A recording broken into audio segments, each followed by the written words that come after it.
It's okay, Alexa. Alexa's interrupting us again. It's okay, Alexa. We got this. Thought I clicked on something. It's our new audio guy made a whoops. Yeah, we have a newbie running the audio gear today. Yeah, well, hey everybody, this is Jeff and Jan. This is podcast. What is this? 24. Yep. Number 24, episode 24. Nice. Yeah, it is on nice. January 24th. Yeah, I think we've got how many got in now since we kind of restarted. We started on 21. So this is our fourth or fifth since we kind of got back. Yep. Back doing it again. So, well, welcome. You're usually the audio guy. Yeah, I'm usually hiding behind the equipment. We decided to have you on today because I know last time we talked about voice. Yep. Phil had done some research and we talked more about voice, which led us down the road of talking because a big part of voice is SEO. Yep. Optimizing for it. Yep. Optimizing for that, so that those things can be found when the don't say her name ALEXAs of the world or series or any of those go on the internet to find that information that it returns the right stuff, right? So, but we decided because it was related to SEO, it'd be good to talk about some of that stuff. Yep. SEO, analytics, all that other stuff that leads into it. So that's cool. But before we get into that, I'm just trying to think, is there anything we got to share with everyone before we go? Anything cool happen lately? I'm racking my brain. Not that cool stuff doesn't happen all the time. Yeah, everything is cool. We did glass. Oh yeah, glass. We talked about that last time. Where were you? You said it was before the holidays, our last one. No, it was after. See? Yeah, it was after you, right? You were in it. You were there. I know. Because I think you showed off some of the glasses. I think so too. No. Oh, we didn't? No. We'll have to throw it. Well, that'll be a bonus. We'll throw it at the end of this from last time. No, I guess we're just trying to survive through this this unbearable month of January. I hate this month with a passion. Just hate it. So cold. It's going really fast though. It is. Can't believe it's the 24th already. Thank God. Yeah, I feel like there's stuff to talk about outside of our SEO stuff, but I guess not. Nothing major. I mean, no huge milestones. We've launched a few websites. We've launched a few websites. Yeah, that's kept us busy recently, and we're getting close to the launch on some others. We'll share more of those later. I think we're still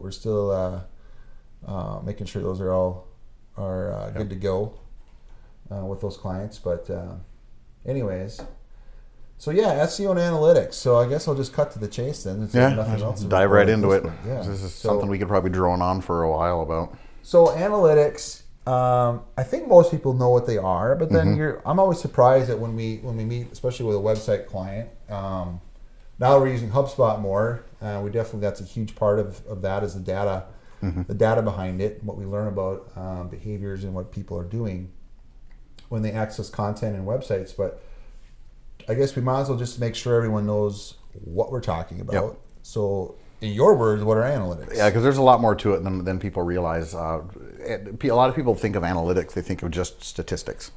But there's a lot more to it. What analytics does as a whole is it takes, every web server collects just statistical information about all the visits to the website. And analytics goes a step beyond that, and it takes that raw data and creates reports. And analytics is the tool that does calculations on that data and gives you a way to communicate that information in a way that's meaningful for your business, for your users. And then you can use that information and the data that it communicates to make business decisions based on the raw data from a web server. Because you look at that raw data and it's just overwhelming. It's just numbers. Numbers and boxes and numbers. And that's typically in Google Analytics. There's a lot of other analytics tools, correct? Yep. I think Google Analytics is probably the most well-known, I think. I think when we do talk to people that have any kind of idea about analytics, they'll say Google Analytics. I think they've kind of, it's kind of the standard. They've become the standard, yeah. Probably because it's a freebie. Yeah. Whereas there are some other analytics tools that you have to pay for, depending on what they provide, at least in the past. Yep. So that's probably why they kind of have the corner on it. I think too because they work so well. You think about Google. It's consistent. Yeah. They have all the data across the internet about. And the best part about them in particular is that it can integrate It's already integrated with so many other systems that Right. it just works really well as a Right. platform. But that's a really important distinction to make with analytics, though, is that it's more than just raw numbers. There's a lot of processing that goes into to make it useful information. So, as a company, what should they be looking for when it comes to their analytics? Like, what are some of the rules of thumb in looking at analytics? I guess some of the things we talked about with Google Analytics already, the number one is going to be reliability. There's a lot of vendors out there that offer analytics. You want a vendor that's going to be consistent and reliable and always on, Right. gathering consistent data. That's, I think, one of the major things you want to look for as a company. The second is going to be how easy is it to implement. Because if you could pay for the greatest service in the world to use this software for analytics, but if you can't figure out how to actually put it into your site, it's useless. Right. So you want it to be something that's relatively easy to implement, and that's difficult to balance because this is all very technical stuff. Right. Incorporating this into an app, but Google Analytics has done a great job of providing clear documentation, and it's a pretty straightforward process to incorporate this. Would you say yes that if you have a website or have had a website, that it should be something that your developer or whoever should have that stuff added? It should be automatic. Should be automatic. I think with any website that goes live, that should be just a natural part of the launch process. Right. So you can see what's going on. Yep. Because it's not going to do you any good if you can't see how your website is performing, and that's what analytics does for you. And I think the last really major thing a company needs to look for in analytics is the ability to customize it. You want to be able to build your own reports. You want to be able to filter data the way you want to filter the data, and you also want to be able to track additional information above and beyond the default. Okay. So that customization ability is really important, being able to extend it. So, how does SEO relate? What I mean, I guess I think a lot of people hear about SEO and maybe don't equate that to analytics, but is there a bridge there? Is there a... Yeah, there's definitely a connection. SEO is kind of its own separate animal, and it's a huge topic. SEO is just search engine optimization for those who don't know. Although I don't know how you could not know at this point in the life of the internet and all the technology we use. But analytics is really closely related because analytics can give you an insight into how people are using your site or your application. And you don't necessarily know how to optimize your content for a search engine unless you have some insight into how it's performing. Right. So analytics gives you a tool that you can use to see what route people are taking through your site, what pages they're viewing, how long they're staying on your page. And if you find an area of your website that isn't performing as well, then you can use that information to go in and optimize it. Sure. And do the SEO on it. Well, a lot of times too, what's found in those analytics even are like organic keywords. So meaning like the words people use to find your things on the organic or the free search results. Yep. So like a lot of times we'll get people that say, how do I become number one on Google without paying any money for any sponsored ads? And that's what they usually refer to as those free listings, if you will. Yep. And people think of search engine optimization as their ranking on the search engine, and that it ends there. But analytics is another window into how your content is performing and can give you insights into the keywords you need to optimize for and improvements you need to make.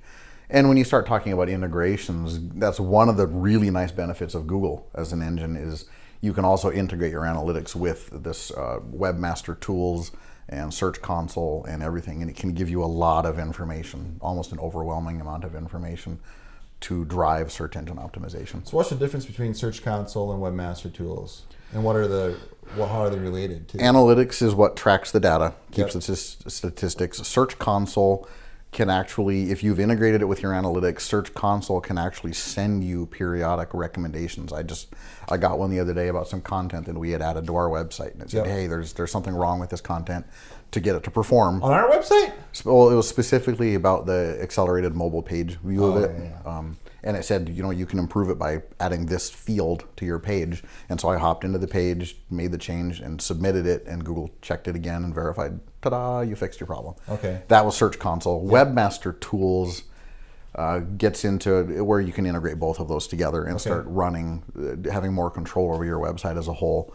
And then on top of all of that, there's Google Tag Manager, which gives you kind of a central place to coordinate all of that.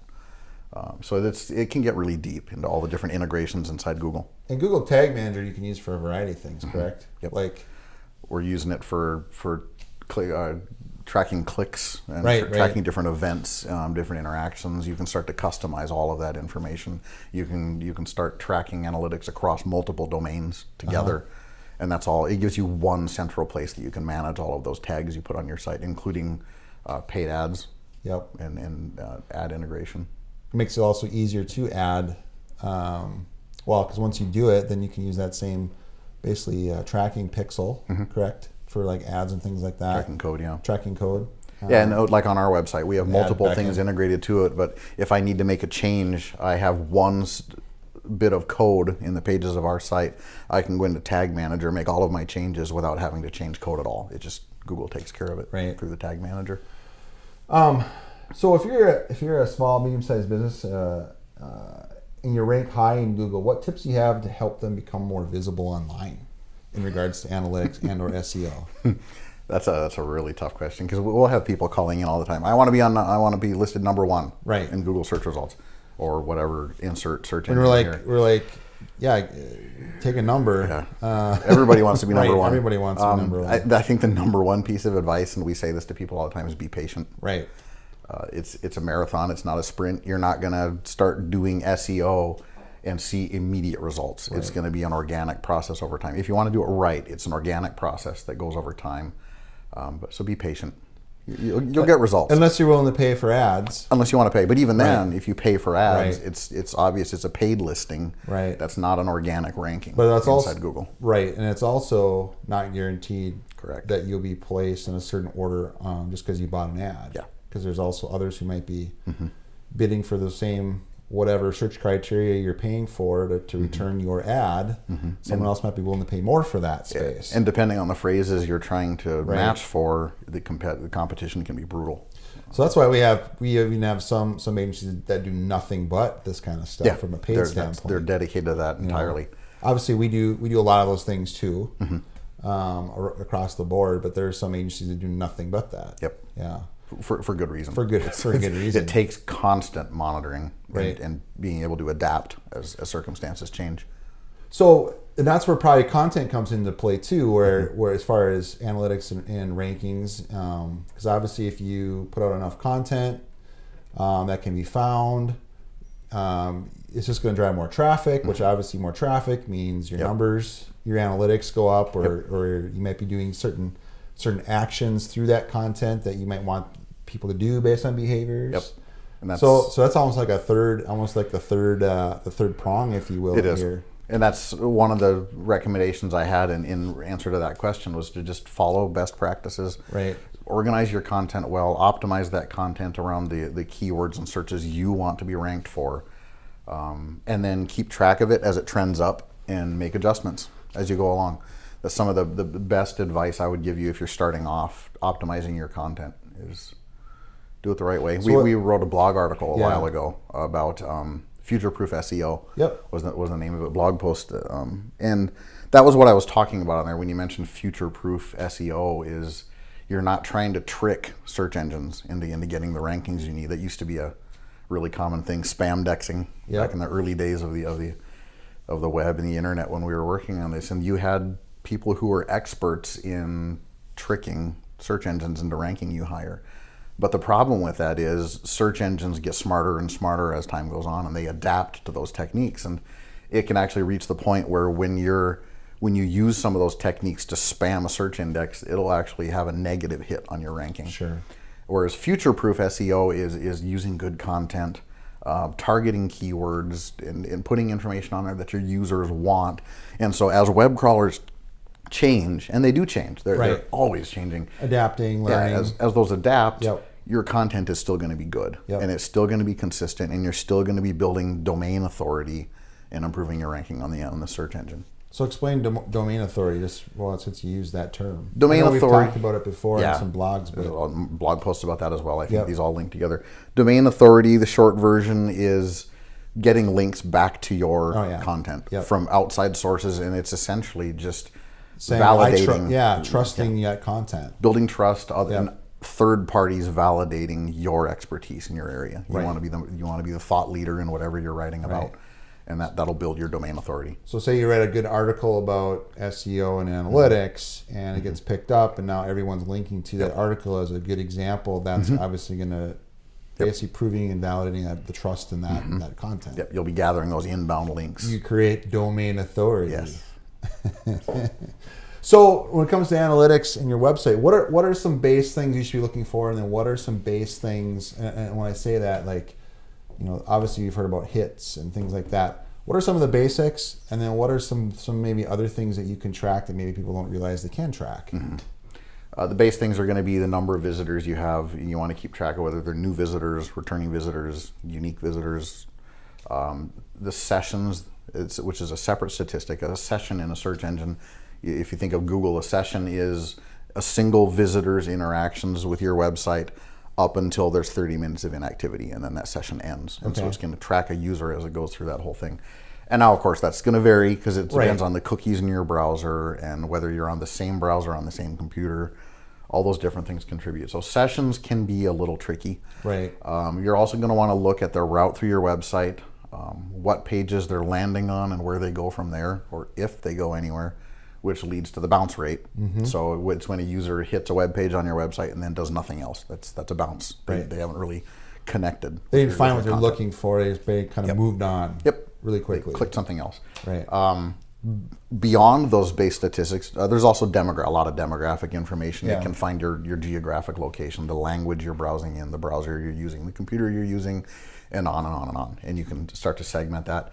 If you start to integrate it with other systems, you can actually start gathering more demographic data, like their age range and other information like that, and almost to the point where it gets creepy. But you can go into analytics, and some people don't know this, and you can build segments to actually compare different groups of users. So you can find a segment of users that your business is interested in, your target market, and start to compare statistics for those. Really important feature that not everybody may know about is that you can actually watch how users go through your website, their path through your content.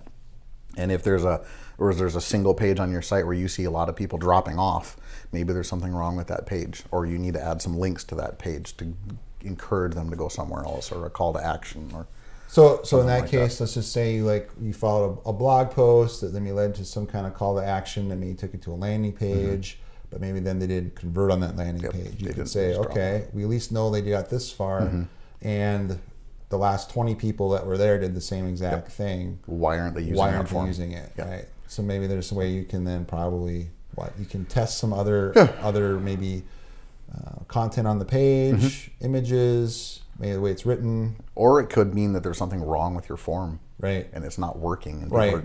They're give trying up. to convert and they can't. They want to, but they can't. And so you have to do some research and look into that. So with analytics, can you I'm assuming you can track conversions. So like a form or another, like a login or some kind of button to either learn about who's going there or maybe segment them out. Yep, you can add, you can go into analytics settings and actually track. You can add events to your web page that will track different things. Like one example we have of that is on our own website. I have events in our podcast page that will tell us how many users listen to our podcast up to 25%, 50%, 75%, or who completely listen to our podcast. Wow, so just thousands of people. Just to see, just to see who's actually engaging with the content we're providing, and then see what number of users are actually reaching that point in the audio file. Right. Now that's specific to people that are watching it directly through our website. I can't track it if it's provided by iTunes necessarily. Right. But it gives us a little bit of insight, and we can start to see trends as to whether people are using that. But that takes some additional coding and some additional configuration. We've used it in other places to track specific clicks. If there's a link in your nav bar that you want to see how many of your visitors are clicking that link, you can do that inside analytics. So, real quick example, we have a client that uses software as a service, as a product they sell. And so for those current customers that are already using the service, they come to the website to log into their specific place to use their software. And so we were that was one thing we filtered out, so we could kind of take overall traffic, but of that traffic, which are people there that are not necessarily there to use the product, but maybe see other things. Yep, So, I've used that to track that click link, and it sets them as a user, as an existing customer, essentially. And you're going to catch some people that are just clicking that login link just out of curiosity. But what you're going to look for in analytics is trends. Right. The numbers are going to vary between different analytics providers. Yep. But you're looking for general trends in how your website's performing. And typically when we say trends, I mean, that can be a lot of things. I can think a real easy one that's pretty common is just work week versus weekends. Yeah.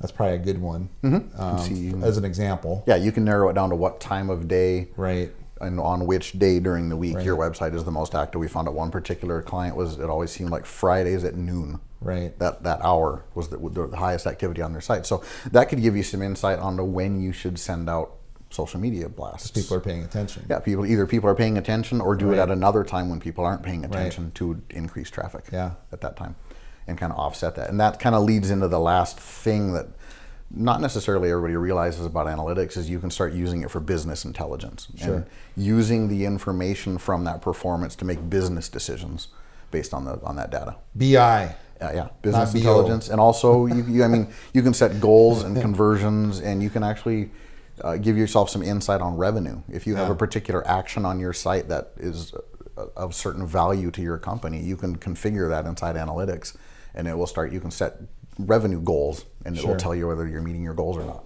Probably the same with e-commerce. There's probably things there too where that would come into Even more play applicable from to e-commerce. Right. But track how many people. A really good example of it is track how many people have added a product to your cart, and you can keep track of whether they actually completed the order or not. So a conversion. And Yeah. track that conversion. Yep. And then over time, like you said, trends. What are the trends with that specific product? Or if there's friction Or in your if there's shopping friction, experience, yep. that's preventing them from converting. You can Right. figure That out makes where it sense. is. Cool. Maybe your checkout page is confusing. And So they're abandoning it. from our standpoint, like, what are some things that I know we do a lot of things currently with clients and a variety of things, but is there anything that you think we could be helping more clients with in this area, or how could we better collaborate? Yeah. Or even have clients ask the right questions of us? Like, what kinds of things could we do as an agency, you think, to help them be successful? I think it's really important just to educate them on what Yeah. they can do with this, because some of them they know the term analytics and they may have Google Analytics installed on their site, Right. but they don't know what to do with it. Yep. They don't know how to go in and look at the information, or they don't have someone that can gather that information for them. And so just remind them of what the power of this actually is, Right. and how much they can play with it. And Even educate them on, which we do. I'm kind of being playing devil's advocate here a little bit just to see what, but I mean, it's true. I mean, we always give at least the base knowledge. I know we do monthly maintenance for some clients, and part of that is a base analytics where we do a small narrative where we try to take the numbers but kind of write it out in a way in like a paragraph that kind of explains Just a the little summary. basics, a summary, if you will. That's a better term for it. I think it's really helpful because it can be overwhelming. it is. But then there's some clients that really want to dig deep, and we can do that. Yep. And there's a couple different layers, if you will, that you can create based on your needs and what you're trying to get out of your online presence. But that's one of the things, just is the fact you can measure, whether that's your website, whether that's actual paid ads, whether that's a form or a specific conversion, a landing page. There's so much you can basically measure. Yep. So then you actually allocate that to dollars, or what people always term ROI, or return on your investment. That's why digital and just being online is such a powerful tool, because it's so much easier to really see, like, okay, I spent X amount of dollars, whether that's on my website or creating these landing pages, or maybe on a specific paid ad spend or whatever, and then seeing what you got for that. It's pretty amazing. We mentioned earlier in search engine optimization that number one tip is to be patient. Yeah. With really good use of analytics, you don't have to necessarily be as patient, because you can start to see those trends. When you Right. put out a new piece of content, you can see a sudden increase in your traffic. Exactly. Or not. Yeah. And find out whether your content is effective and Yep. tailor it. And so it kind of helps with that process, and that Yeah. you can actually get involved and see an impact on your analytics. I think that's a good thing to think about or keep in mind, is just being patient, because it does take time sometimes to not only put that stuff out, but allow the analytics to create those trends. You can't just make a good decision on a week's worth of hits or non-hits. You almost got to see like a few months maybe of actual data to say, is there an actual trend here, or is this a mirage? You know, so that's cool. Yeah. Well, great. Thanks for being on. Oh, happy to. It's, in case you couldn't tell, I enjoy statistics. So Yeah. this is fun stuff good. for me, and I really do like playing with it. That's good. You know, when we usually have an Ask CA question. This week we don't, but that's okay. I think we had some good stuff here that I think answers some base questions about analytics and SEO, so that's good. Or prompted some more questions. Which we'll be glad to answer if happy to and when answer you them. have those. Great. I'm glad you're on. I think we'll have you on more often when we have some other specific topics. But this is one that's been kind of timely because we've had a few other just client interactions where analytics have become very, very important. Not only just on the base level, but just what's that next level deep. Yeah. And it's kind of blown some minds, I think, when we've shown like what you can do with it. So. And today we just talked about one of the tools. There's a lot of them out there. Right. Well, cool. We'll have to talk more about that later then. But we'll make a part 2 at some point. How about that? Yay. Sweet. All right. Well, until next time, thanks for listening. Remember to comment if you have anything and ask any questions. Otherwise, we'll see you later.